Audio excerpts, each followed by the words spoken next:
those of us in the inner circle were asked to attend a special ceremony. We marched in silence through the night as one toward the concealed cabin.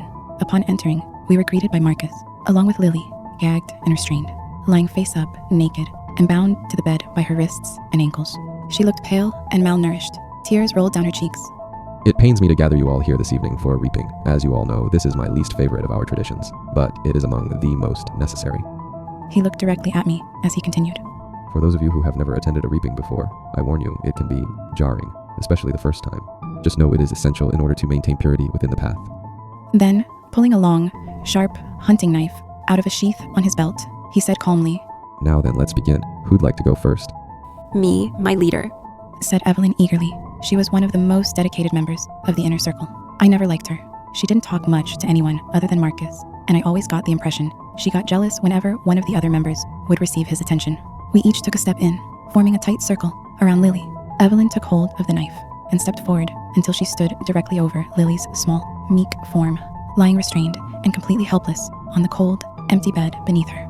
Slowly, deliberately, not violently, almost gently, Evelyn ran the knife's razor-sharp edge in a straight line, directly across Lily's stomach, leaving a single deep cut. Lily's eyes went wide, and the tears began streaming down her cheeks, like two little rivers, as she struggled against her restraints, and bit down hard on her gag. I couldn't bear to look her in the eye.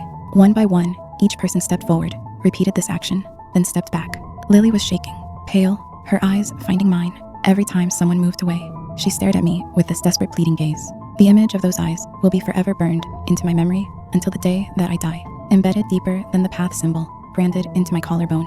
When it was finally my turn, my hand wouldn't move. It's impossible to describe what goes through your head when your mind has been broken, twisted, and manipulated in the way that mine had been. Decisions that seem so obvious now didn't even feel worth considering back then. But underneath it all, something deep down in the core of my being just wouldn't let me do it. I'd love to tell you it was a decision born out of defiance and bravery, but honestly, it was more like I had just shut down completely. Like my mind had become so broken, it refused to act. I dropped the knife. I can't, I sputtered, tears streaming down my cheeks now. Marcus didn't yell. He picked up the knife silently and ended it quickly, making the final cut himself. Shock ran through me as I stared deep into Lily's dying eyes. I watched helplessly as the life drained slowly out of them, little by little, until there was nothing left. When it was over, Marcus turned to look me directly in the eye. His gaze had lost its usual charming warmth and taken on an icy contempt. Fear has claimed you, my dear, he said, with cold disdain. After that, I was taken away. They locked me in a room with no windows, no clock, no voices except my own. Nobody came to feed me or give me water. There was just nothing. There I was, left to fester in maddening silence and solitude, knowing exactly what fate awaited me, but not knowing when it would come.